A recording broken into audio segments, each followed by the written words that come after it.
আমার শহীদ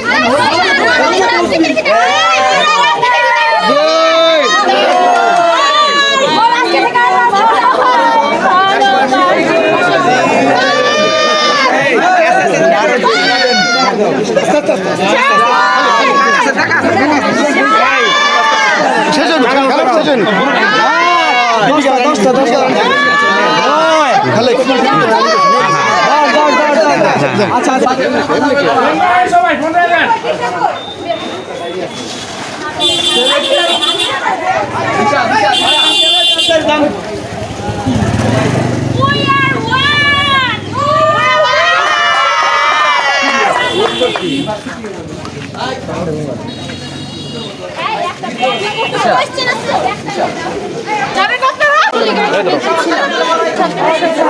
হচ্ছে আন্দোলনের শুরু থেকে বিরোধী ছিলাম, কিন্তু হইতেছে এই যে এইটা হাস্যকর না ভাই। বলেন বলেন বলেন আপনি বলেন বলেন। তো এখানে হচ্ছে আমি যেহেতু হলের কোনো মেয়ের সাথে কোনো অন্যায় করি নাই বা এদের সাথে কোনো রং করি নাই, এই জন্য আমি ভাবছি যে এখানে হয়তো আমি সেফলি থাকতে পারবো। হয়তো বা এরা আমার সাথে যেহেতু আমি তাদের সাথে বাজে ব্যবহার করলে তারা হয়তো বা করবে না, কিন্তু এখন পরিস্থিতি যেভাবে করতেছে এই কারণে মাঝিগঞ্জের যে সমস্ত নেতাকর্মী আছে সবাই হচ্ছে এখন পলাতক, তাদের সাথে আমার কোনোভাবে যোগাযোগ নেই। তারা যদি কোনো অপরাধ ঘটায় সেক্ষেত্রে আমি আচ্ছা, আপনি নাকি ম্যাডামের কাছে 2 দিন থাকতে চাইছেন, 2 দিন থাকতে চাওয়ার কারণ কি? 2 দিন থাকতে না, ওনাকে বলছি ম্যাম আজকে যেহেতু বলছেন তাহলে আমি সবকিছু বলছি, আমি কালকে সকালের মধ্যে তাহলে চলে যাচ্ছি। পরে ম্যাম বলছি যে না, এই সময়টা দেওয়া হবে না, তুমি পারলে আজকে চলে যাও।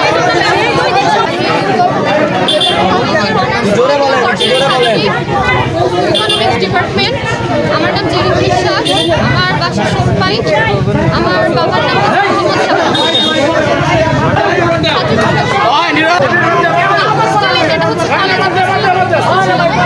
আমি তো খুশিতেই বললাম যে কিন্তু আমি তাদের সাথে কোনো রকমের করি নাই, এই জন্য আমি খুশি না হয়তো আমার সাথে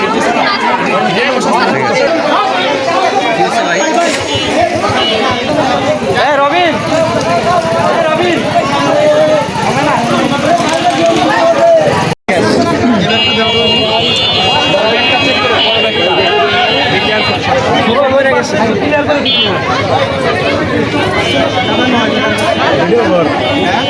ভিডিও তোমরাও রাখো এটা তোমার প্রমাণ থাক। আবার কব আমার কাছে টিয়া পয়সা নিছে, অবশ্যই অবশ্যই বুঝো নাই? আর দল ক্ষমতা নেই না না, ও আজকে আসছে, সাহস কত আইসে কেন?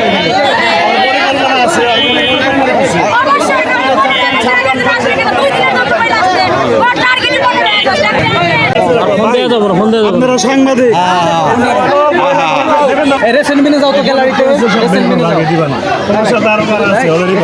আর কয়েকজন লোক দেখে না বের করো, সব বের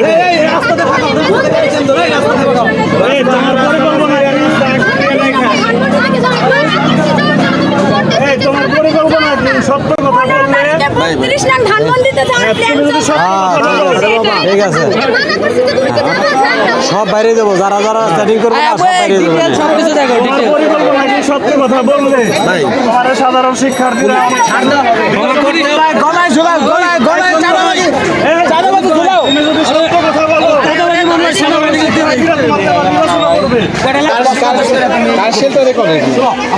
করেন নাজিম কই তোমার সাথে আর কে কে আছে,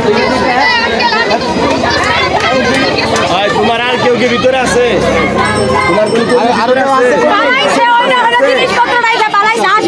এটার ইন্ধনটা থাকে আঙ্কেল, এটার ইন্ধনটা থাকে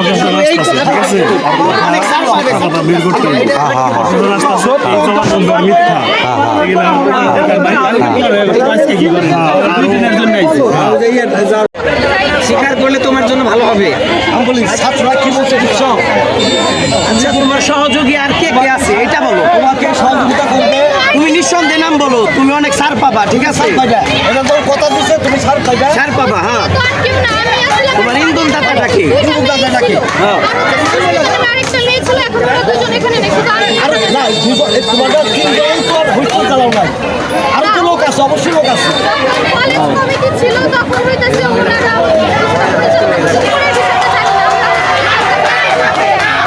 আচ্ছা, আরেকটা বিষয়, তুমি যে বিভিন্ন ছাত্রীর কাছ থেকে টাকা চাইছো, এইটাই আসলে কি জন্য টাকাটা চাইছো? গতকালকে রাতে আমি ওদের ওই কাগজটা ক্লিয়ার করে দিচ্ছি, সেখানে হচ্ছে ওদের ওয়াইফাই বিল হচ্ছে প্রতিটা এক একটা এক এক রকম বিল হচ্ছে, যেটা 800 টাকার বিল, সেখানে আমি 800 টাকা উঠায় আমরা হচ্ছে চাঁদা দিচ্ছি, মানে ওয়াইফাই বিল বিচার তারপর যেটা 400 টাকা বিল সেটা 400 টাকা তুলে ওইভাবে দিচ্ছি। আর যে টাকাটা হচ্ছে এখন বাড়ছে কেউ নেই, ওদের আমি বলছি যে তোমরা তাহলে যে কয়টা করে আসে তোমরা ভাগ করে বলো, এইভাবেই এই টাকাটা নেওয়া হয়েছে। আর তার আগে যে টাকাগুলো তোলা হয়েছে অতিরিক্ত টাকা, সেটা হচ্ছে আমাদের উপরে যারা হচ্ছে জিনিসটা করে দিছিল, তো তখনকার সময় ওই টাকাগুলো আমাদের প্রোভাইড করতে হচ্ছে। তারা আচ্ছা, তোমরা ইন্টারনেট শোনো, তোমরা ইন্টারনেট বিলের কথা বললে ব্যাপকভাবে চাঁদাবাজি করতা, এই চাঁদাবাজিটা কিভাবে করতা, কারে দিতে এই টাকাটা বলো তো?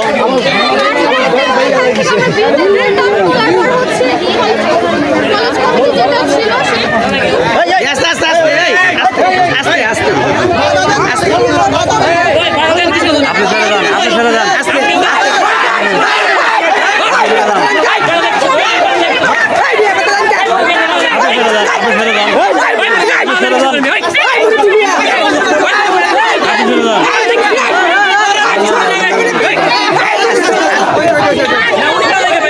ঠিক আছে,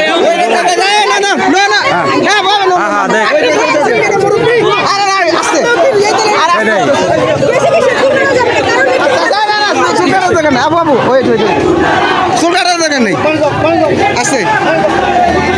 আপনি ফোনটা কার কাছে রাখছে, হেফাজত আছে, হেফাজত আছে, ফোন নিছে? ফোনে সেটিং বেটিং করছে তো।